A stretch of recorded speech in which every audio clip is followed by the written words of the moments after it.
Have you ever had one of those days where you finish a huge project, meet a demanding deadline, or navigate a particularly stressful situation, and even though the problem is solved, you still feel wired? Your shoulders are tight, your jaw is clenched, and a restless energy hums beneath your skin? It's a common experience in our modern world, and it points to a crucial, often overlooked aspect of stress, the stress cycle.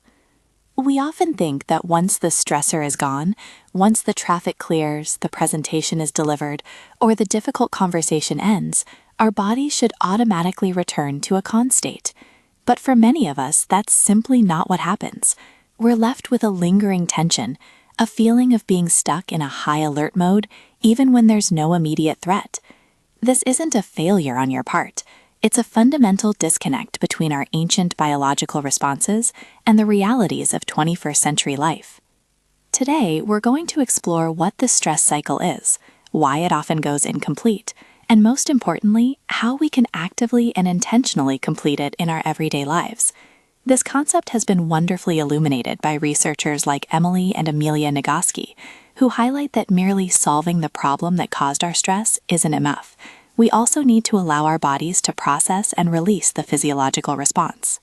Think of it as a car engine that's been running hot. Simply turning off the ignition won't instantly cool it down.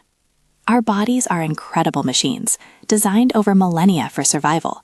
When faced with a perceived threat, whether it's a saber-toothed tiger in ancient times or a looming deadline today, our built-in stress response kicks in. This is the famous fight or flight mechanism, flooding our systems with adrenaline and cortisol. These powerful hormones prepare us for immediate action, to run away, to defend ourselves, or to push through an intense challenge. Our heart rate increases, blood rushes to our muscles, and our senses sharpen. It's a brilliant, life-saving cascade of biological events.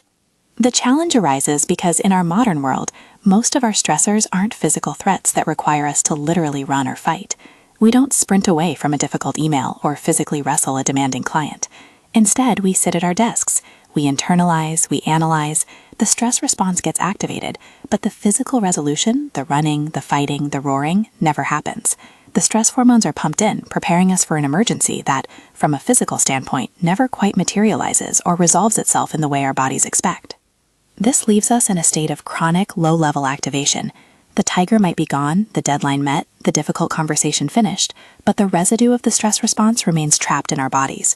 This incomplete cycle can manifest as chronic muscle tension, fatigue, irritability, difficulty sleeping, and a general feeling of overwhelm, even when there's nothing overtly stressful happening.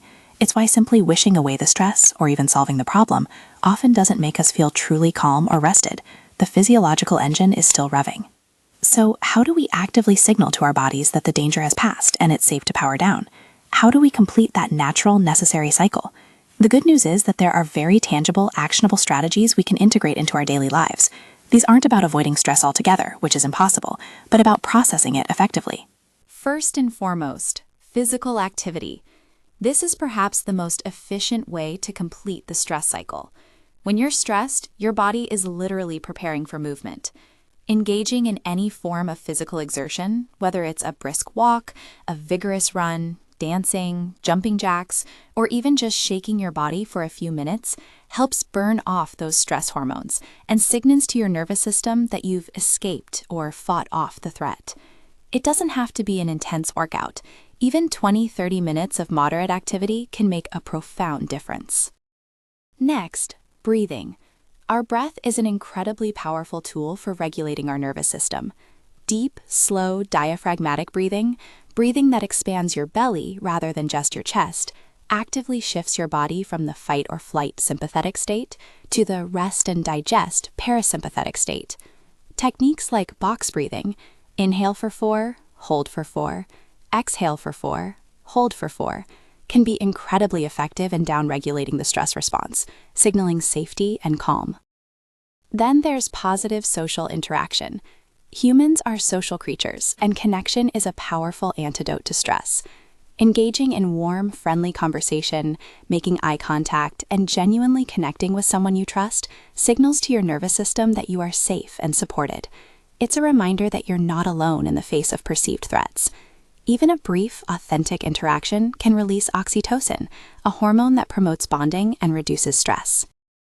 Don't underestimate the power of laughter. Real, deep belly laughter is a fantastic way to release physical tension. It causes your muscles to contract and then relax, improves blood flow, and releases endorphins, which have natural pain-relieving and mood-boosting effects. Think about that feeling after a good, hearty laugh, a sense of lightness and release. Seek out opportunities to laugh, whether it's with friends, watching a comedy, or simply recalling something amusing. And on a similar note, affection and physical touch. Prolonged hugs, think 20 seconds or more, with a trusted friend, partner, or family member can be incredibly powerful. This kind of sustained, safe physical contact releases oxytocin, which, as we mentioned, is a potent stress reducer and helps foster a sense of security and connection. Even petting an animal can provide a similar soothing effect. Another often misunderstood but very natural release is crying. When we cry, especially from emotional distress, it's a natural way for our bodies to release stress hormones and toxins. Tears prompted by strong emotions contain stress hormones, and the act of crying itself activates the parasympathetic nervous system, leading to a sense of relief and calm once the tears subside. It's not a sign of weakness, it's a healthy physiological process. Creative self-expression offers another pathway. Engaging in activities like drawing, painting, writing, playing music, or even gardening can help us process emotions, shift our focus, and return to the present moment. It allows for a non-verbal outlet for tension and can be a powerful way to integrate experiences and find a sense of calm and calm. It's about channeling that pent-up energy into something constructive and expressive. Finally, and crucially, rest and relaxation. This isn't just about sleeping, though quality sleep is vital. It's about prioritizing downtime that truly allows your body and mind to unwind and recover. This could be meditation, gentle yoga, reading a good book, or simply sitting quietly with a cup of tea. It's about creating space for your nervous system to fully downregulate and signal that it's truly safe to relax and repair. There's no single best method that works for everyone, and the effectiveness might even vary for you from day to day. The key is to experiment, to be curious about what helps your unique system feel safe and complete the cycle. It requires a conscious commitment to integrate these practices into your busy life, perhaps scheduling a few minutes for a brisk walk after a tough meeting, or setting aside time for deep breathing before bed. By understanding and actively participating in the completion of your stress cycle, you're not just managing stress, you're building resilience. You're teaching your body that it's capable of moving through challenge and returning to a state of calm. This isn't about avoiding the demands of modern life, but about equipping yourself with the tools to navigate them with greater ease, fostering improved overall well-being and creating a deeper sense of peace within yourself. So take a moment today to consider how you can complete your stress cycle, allowing your amazing body the full resolution it deserves.